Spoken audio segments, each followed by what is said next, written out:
ഞാൻ Susan. Welcome to my channel. ഞാൻ ഇന്ന് ഉരുളക്കിഴങ്ങും കൊണ്ടുള്ളൊരു വിഭവമാണ് ഉണ്ടാക്കാനായിട്ട് പോകുന്നത്. ഇത് 3 പൊട്ടറ്റോ നമ്മൾ നല്ലതായിട്ട് 4ആയിട്ട് കീറിയതാണ്. നീളത്തിൽ 4ആയിട്ട് സ്ലൈസ് ചെയ്ത പൊട്ടറ്റോ ആണിത്. ഇതിന് വേണ്ടിയ സാധനങ്ങൾ: വെളുത്തുള്ളി നീളത്തിൽ അരിഞ്ഞത്, നീളത്തിൽ ഒരു 4-5 വെളുത്തുള്ളി അരിഞ്ഞത്, ഒരു നാരങ്ങയുടെ പകുതി, ചില്ലി ഫ്ലേക്സ്, വെണ്ണ, പിന്നെ മഞ്ഞപ്പൊടിയും ഉപ്പ് സാധനങ്ങളാണ് നമുക്കിതിന് വേണ്ടി വേണ്ടത്. നമുക്കൊരു ഫ്രൈ പാൻ ഗ്യാസെല്ലാം ഇട്ട് വെക്കാം. എന്നിട്ട് ഈ ഉരുളക്കിഴങ്ങെല്ലാം നമ്മൾ ഇതിൻ്റെ അകത്തോട്ട് വേകാനായിട്ട് വെക്കാം. ഉരുളക്കിഴങ്ങ് നമ്മൾ വെച്ചു.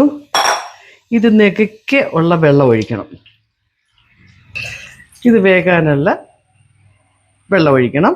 ഒത്തിരി വെന്തു പോകരുത്, വെന്തു പോയാൽ കൊള്ളുകയില്ല. ഇത് സ്വല്പം മഞ്ഞൾപ്പൊടിൻ്റെ അതിടണം.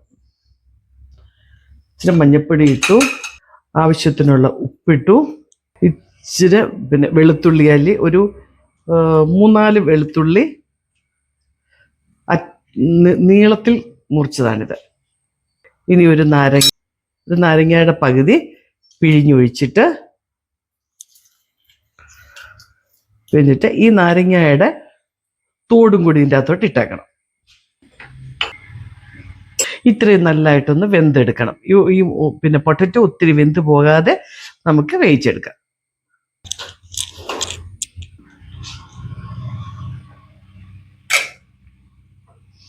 എനിക്കൊന്ന് തിരിച്ചു മറിച്ചൊന്ന് ഇട്ട് കൊടുക്കാം.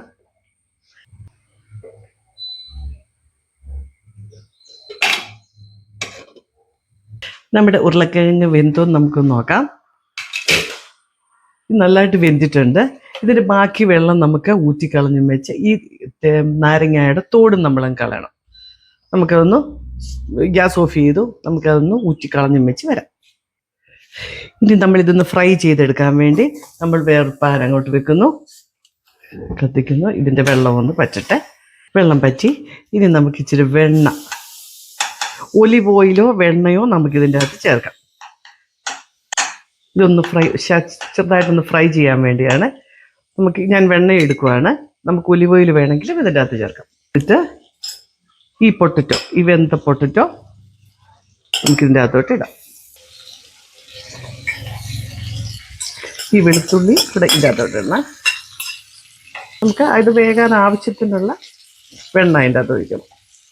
ചെറിയ തീയിൻ്റെ അകത്തിട്ടിട്ട് നമ്മളിതിൻ്റെ തിരിച്ചും മറിച്ച് വിട്ട് ഇതിൻ്റെ പുറം ഒരു ഗോൾഡൻ കളർ ആവുന്നത് വരെ നമ്മളിത് തിരിച്ചും മറിച്ച് വിട്ട്. പക്ഷെ ഉരുളക്കിഴങ്ങ് പൊടിയരുത്, ഇതുപോലെ തന്നെ ഇരിക്കണം.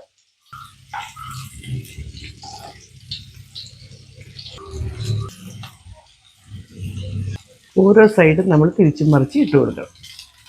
എല്ലാ സൈഡും ഒരു ചെറിയ ഗോൾഡൻ കളറാകണേ.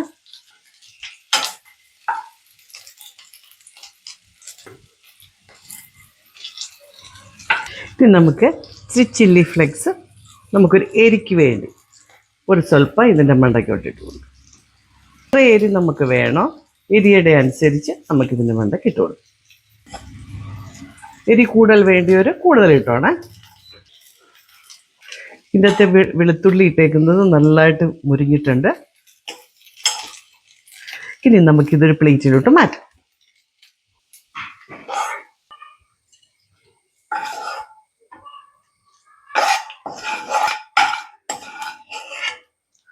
ഇതിൻ്റെ അകത്തെ ഇതിൻ്റെ അകത്തുള്ള വെണ്ണയും ചില്ലി ഫ്ലെക്സും എല്ലാം വെളുത്തുള്ളി എല്ലാം ഞാൻ ഇതിൻ്റെ അകത്തോട്ട് ഇട്ടു. ഇത് നമ്മൾ ചില്ലി ഫ്ലെക്സും എല്ലാം ഇട്ട് നമ്മൾ അടുപ്പിൽ നിന്ന് എടുത്തതാണിത്. ഇതിനി നമുക്ക് നമുക്ക് ഈ ഒറിഗാനോ പൗഡറും കൂടെ ഇതിൻ്റെ മുകളിലോട്ട് സ്വല്പം ഇട്ട് കൊടുക്കുക. ഒറിഗാനോയും കൂടെ നമ്മൾ സ്വല്പം ഇതിൻ്റെ മുകളിലോട്ട് ഇട്ട് കൊടുത്തു. ഒറിഗാനോയ്ക്ക് പകരം നമുക്ക് വേണേൽ മല്ലിയില മൈക്രോവേവ് ഓവൻ്റെ അകത്ത് വെച്ച് നല്ലതായിട്ട് ചൂടാക്കി നല്ലതായിട്ട് പൊടിയുന്ന പരുവത്തിലാക്കി നമുക്ക് പൊടിച്ച് ഇതിൻ്റെ മണ്ടക്കിട്ടാലും മതി. ഉണങ്ങിയ ഹെർബ്സ് ഏതെങ്കിലും ഇതിൻ്റെ മുകളിലൊരു ടേസ്റ്റിന് വേണ്ടി ഇട്ടാൽ മതി. ഇത് നമുക്ക് ബസ്മതി റൈസ് ഉണ്ടാക്കുമ്പോഴും ചിക്കനൊക്കെ ഗ്രില്ല് ചെയ്തും പിന്നെ വറുത്തുമൊക്കെ എടുക്കുന്നതിൻ്റെ അകത്ത് ഒരു സൈഡ് ഡിഷായിട്ട് ഉപയോഗിക്കാനായിട്ട് ഏറ്റവും ബെസ്റ്റാണ്. നമുക്ക് ആർക്കെങ്കിലും ഒക്കെ ഫുഡൊക്കെ കൊടുക്കുന്ന സമയത്തൊക്കെ ചിക്കനൊക്കെ വറുത്ത് ഗ്രില്ല് ചെയ്തൊക്കെ എടുത്തേക്കുന്നതിൻ്റെ സൈഡ് ഡിഷായിട്ട് നമുക്ക് ഇത് കൊടുക്കാനായിട്ട് ഒത്തിരി നല്ലതാണ്. ഇതെല്ലാവരും ഉണ്ടാക്കുക. ഈ ഡിഷ് എല്ലാവർക്കും ഇഷ്ടപ്പെട്ടു എന്ന് വിചാരിക്കുന്നു. എല്ലാവരും ലൈക്ക് ചെയ്യുക, ഷെയർ ചെയ്യുക, സബ്സ്ക്രൈബ് ചെയ്യുക. അടുത്ത വീഡിയോയുമായിട്ട് ഞാൻ എത്രയും പെട്ടെന്ന് വരുന്നതായിരിക്കും.